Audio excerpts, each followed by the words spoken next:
हुमायूं का दीन पनाह और सूरी का शेरगढ़ एक ऐसा किला जो तारीखी एतबार से बेहद मुमताज और तामीरी एतबार से बेहद मुनफरिद है। सारे जहां में धूम के इस एपिसोड में आज बात करेंगे दिल्ली के पुराने किले की।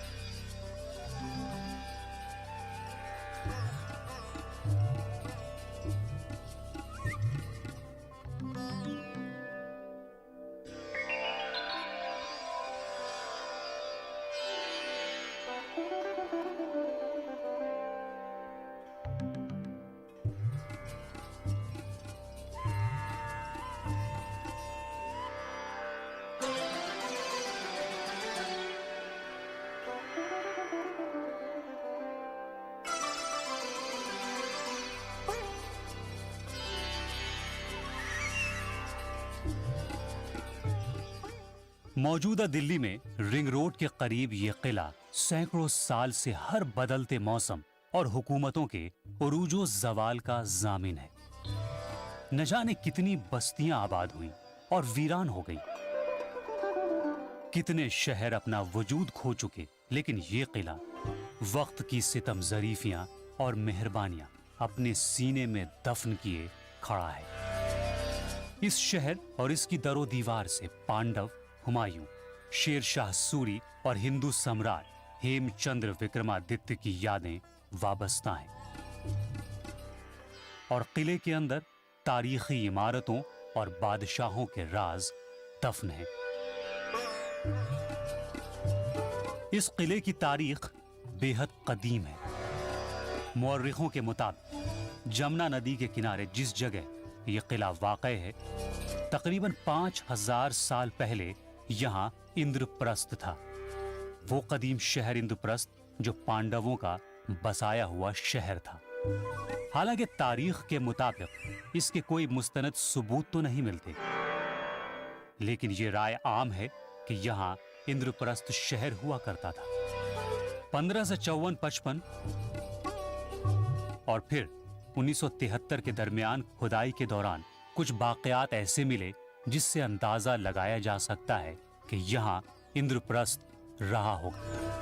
हमें ये मालूम है कि मिडीवल इंडिया में, ख़ास के मुग़ल इंडिया में, ये बात लोगों को मालूम थी और ये आम तौर से कही जाती थी कि दिल्ली के पास ही इंद्रप्रस्थ वो जगह है जो पांडवों से मुंसलिक है।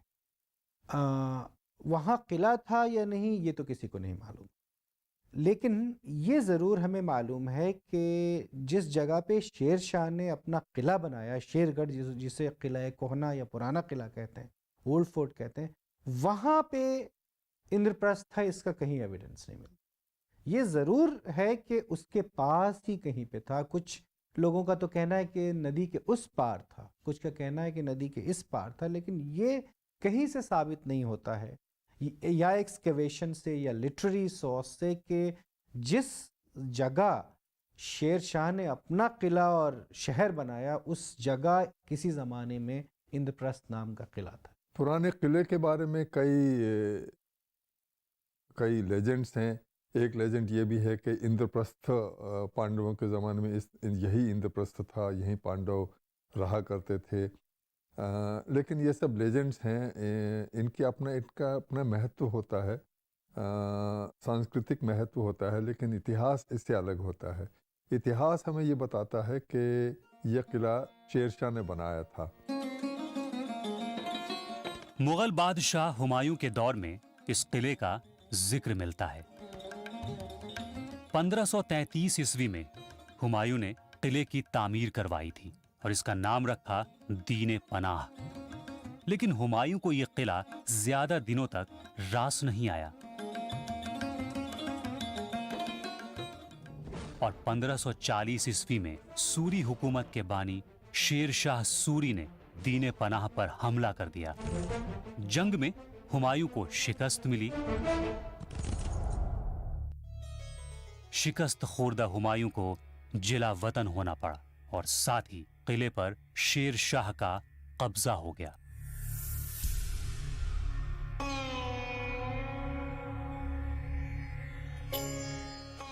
बाज मुअर्रिखीन के मुताबिक हुमायूं को शिकस्त देने के बाद शेर शाह ने किले को पूरी तरह से मिस्मार कर दिया और फिर नए तौर पर एक किले की तामीर करवाई। इस किले का नाम दिया शेरगढ़। किला पूरी तरह से तामीर भी नहीं हो पाया था कि शेर शाह की मौत हो गई। फतह के महज 5 साल के अंदर ही यह किला अपने बानी को खो चुका था। चाहे ये किला हो, चाहे लाल किला हो आगरा का या दिल्ली का, ये किले सुरक्षा के लिए नहीं बनाए जाते थे, डिफेंस के लिए नहीं बनाए जाते थे। ये रिहाइश होती थी बादशाहों की और उनके फैमिलीज़ की। तो एक तरह से छोटा सा शहर होता था, जैसे पहले तुगलकाबाद शहर था या कोटला फिरोजशाह शहर था, इसी तरह से ये भी एक छोटा सा शहर शेरशाह ने अपनी फैमिली के लिए बनाया था। तो लेकिन वो तो 4-5 साल उनका राज्य रहा, ज़्यादा तो वो ज़िंदा नहीं रहे, तो इसलिए ये अधूरा रह गया था। उसके बाद उनके बेटे इस्लाम शाह ने इसको इजाफ़ा किया इसमें, और कहा यह जाता है कि हुमायूं ने भी थोड़ा सा इजाफ़ा किया इसमें। तो किसने क्या इजाफ़ा किया कि ये कहना मुश्किल है, लेकिन यही कहा जाता है कि ये बुनियादी तौर पे शेरशाह ने बनाया, फिर थोड़ा सा इसमें इजाफ़ा इस्लाम शाह ने किया और हुमायूं ने किया। हुमायूं के लिए ये वक्त बेहद माकूल और मुनासिब था। शेर शाह से शिकस्त के बाद हिंदुस्तान पर दोबारा हुकूमत का ये सुनहरा मौका था। हुमायूं ने एक बार फिर किले पर अपना कब्जा जमा लिया। हालांकि अब यह किला पूरी तरह से बदल चुका था।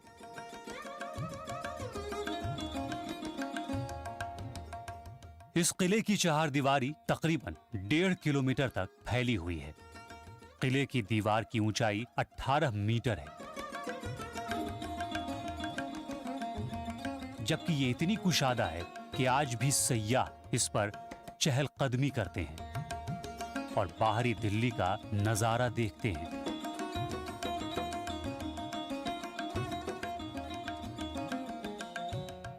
दीवारों पर जगह जगह क्वार्टर बने हुए हैं, जहां हिफाजती दस्ता रहा करता था।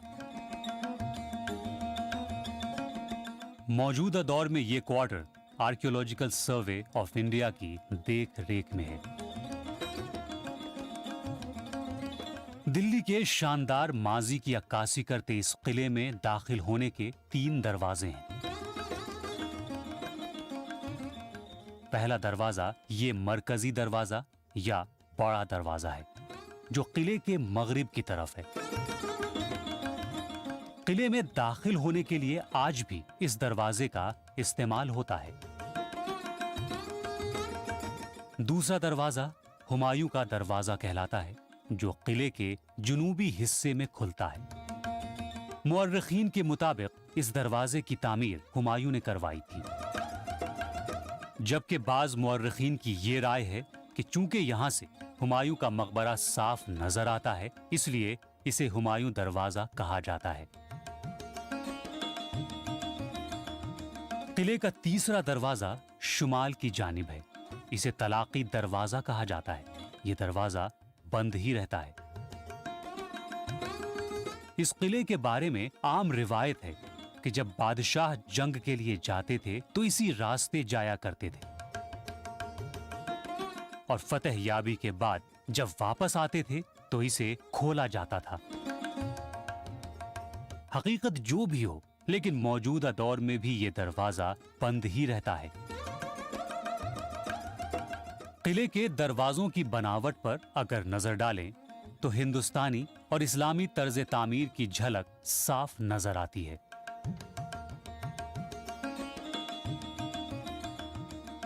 दरवाजों को 2 सुतूनों के सहारे खड़ा किया गया है।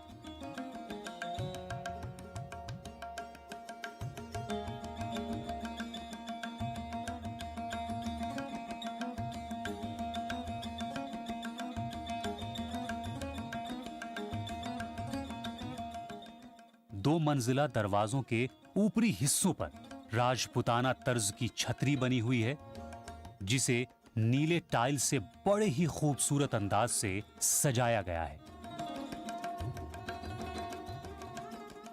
किले में जब आप दाखिल होंगे तो इसके मरकज में आप एक बेहद दिलचस्प और मुनफरिद इमारत देखेंगे। यह इमारत है शेर मंडल। इस इमारत की तामीर शेर शाह ने कराई थी। इस 2 मंजिला इमारत के ऊपरी हिस्से में राजपुताना तर्ज पर छतरी लगी हुई है। मुअर्रिखीन के मुताबिक शेर शाह ने शेर मंडल की तामीर तफरीह गाह के तौर पर करवाई थी, लेकिन बाज मुअर्रिखीन ये भी मानते हैं कि इस इमारत की तामीर रसदगाह के तौर पर हुई थी। यह इमारत मुकम्मल ना हो सकी क्योंकि शेर शाह का इंतकाल हो चुका था। 2 मंजिल के बाद ही इस इमारत की तामीर का काम रुक गया। पुराने किले पर फतह के बाद हुमायूं ने शेर मंडल को कुतुब खाने में तब्दील कर दिया। एक रोज हुमायूं इसी कुतुब खाने में थे और अजान की आवाज पर नमाज के लिए जाते वक्त सीने से गिर गए, जिसकी वजह से सर में गहरी चोट आई और 2 दिन बाद हुमायूं की मौत हो गई। हमें जानते हैं कि हुमायूं यहीं से फिसल करके यहाँ से फिर उनकी मौत हो गई थी, यहीं पुराने किले में ही।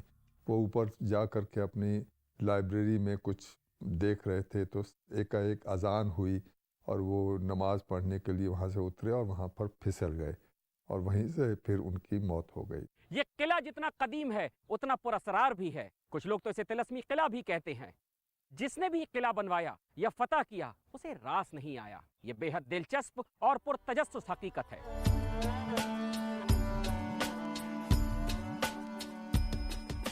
किले के एक तरफ एक आलीशान मस्जिद है जिसे किला कोहना मस्जिद कहा जाता है।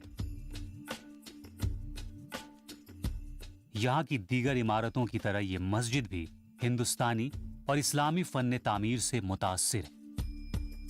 इसकी तामीर भी शेर शाह सूरी ने करवाई थी। तामीर के एतबार से अंदरूनी और बाहरी दोनों तरफ से मस्जिद बेहद वसी और कुशादा है। 5 दरवाजों वाली इस मस्जिद में एक बड़ा सा गुंबद भी है। मस्जिद के अंदरूनी हिस्से में बेहतरीन तज़ीन कारी देखने को मिलती है, खासकर इसकी मेहराबों में।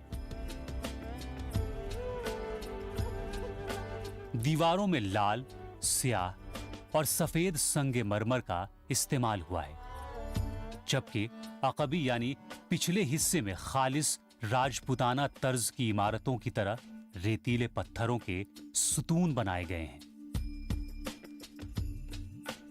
मस्जिद के करीब ही जीना भी है जो मस्जिद के बालाई हिस्से की तरफ जाता है।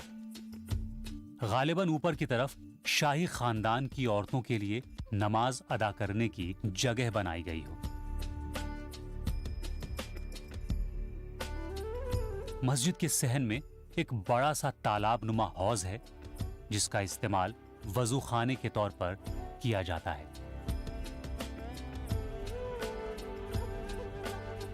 इस किले को यकजहती का किला कहना गलत नहीं होगा। इस किले में यह इमारत बेहद दिलचस्प नजर आती है। दरअसल यह इमारत शिव मंदिर है। माना जाता है कि यह मंदिर पांडवों के दौर का है और शायद यही वजह है कि इस मंदिर को पांडव की मां कुंती के नाम से मंसूब किया जाता है। यहां आज भी पूजा की जाती है। जब पहली बार हुमायूं ने किले पर कब्जा किया तो शेर शाह के हाथों शिकस्त के बाद जिलावतनी नसीब हुई। शेर शाह भी तामीर के बाद ज्यादा दिनों तक रह नहीं सके और जब हुमायूं ने दोबारा इस किले को फतेह किया तो महज 1 साल के अंदर ही उनकी मौत हो गई। शायद यही वजह थी कि न तो अकबर और न ही शाहजहां ने यहां से हुकूमत की। शाहजहां ने तो दिल्ली में एक और किला बनवाया, लेकिन यहां से हुकूमत नहीं की। किले के मरकजी दरवाजे से जब आप बाहर निकलेंगे तो एक तरफ आपको झील नजर आएगी। मुअर्रिखों के मुताबिक इस झील में जमुना नदी के पानी को इकट्ठा करके इस्तेमाल में लाया जाता था। जबकि बाज मुअर्रिखीन ये मानते हैं कि यहाँ खंदक खुदवाई गई थी ताकि दुश्मनों से हिफाजत हो सके। मौजूदा दौर में सयाह इस झील में बोटिंग का लुत्फ उठाते नजर आ जाएंगे।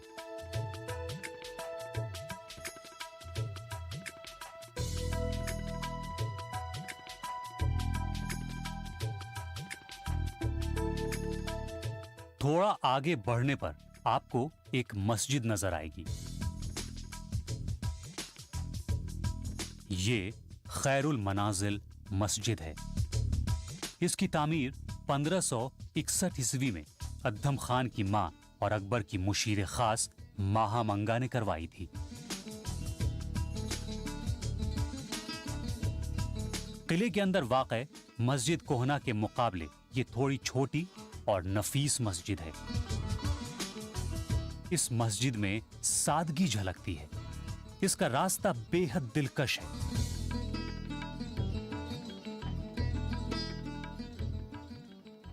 मस्जिद के मेहराब में तज़ीन कारी की गई थी, हालांकि अब वो खत्म हो चुकी है। मस्जिद के करीब ही एक मदरसा भी है, जबकि सामने ये है शेर दरवाजा, जिसे लाल दरवाजा भी कहा जाता है। इस दरवाजे की तामीर शेर शाह ने करवाई थी और इसमें लाल रेतीले पत्थरों का इस्तेमाल किया गया है। ये एक शानदार गुजरगाह है।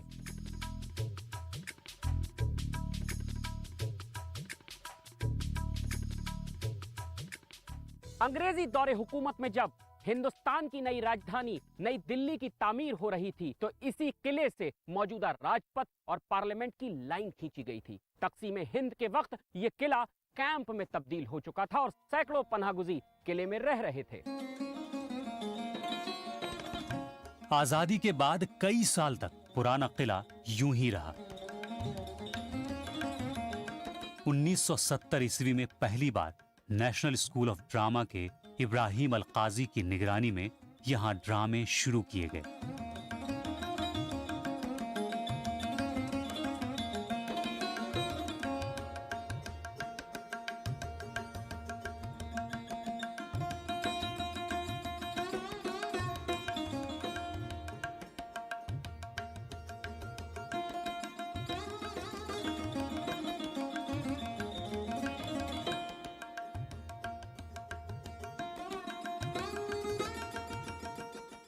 इसके बाद यहां से तहजीबी और सकाफती प्रोग्रामों का सिलसिला शुरू हुआ।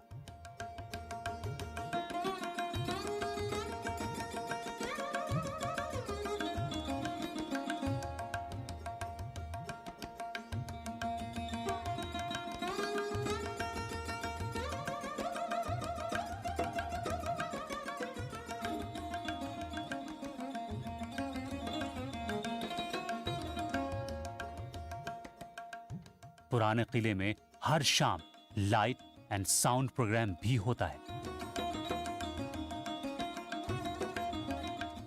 पुराना किला में जो सोने लूमिये यानी लाइट एंड साउंड प्रोग्राम इश्क दिल्ली दिखाया जाता है, वो अपनी तर्ज का एक नया प्रोग्राम है।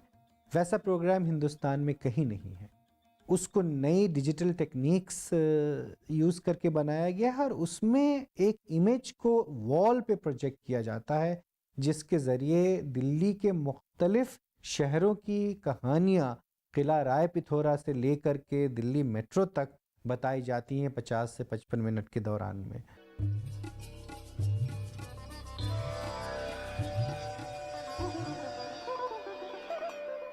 लेकिन बदलते वक्त के साथ पुराना किला भी खंडहर में तब्दील होता गया। खंडहरों में जा बजा वो निशानियां आज भी मौजूद हैं, जो अपने दौर की नुमाया यादगार है। गाहे गाहे कोई इसके हुस्न और जमाल को अपनी आंखों में बसा लेता है, तो कोई महज यहाँ सैर व तफरीह के लिए आता है।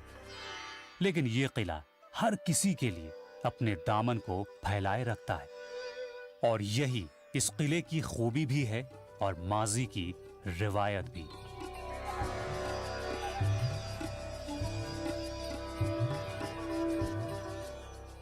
पुराना किला माजी की उन यादों में से है जो अब खस्ता हाल हैं, लेकिन कभी यह इमारत पुररौनक और बेहद दिलकश थी।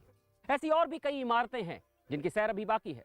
तो अगले हफ्ते एक और इमारत और उसकी तारीख के साथ रूबरू होंगे। तब तक के लिए सारे जहां में धूम को दीजिए इजाजत। खुदा हाफिज।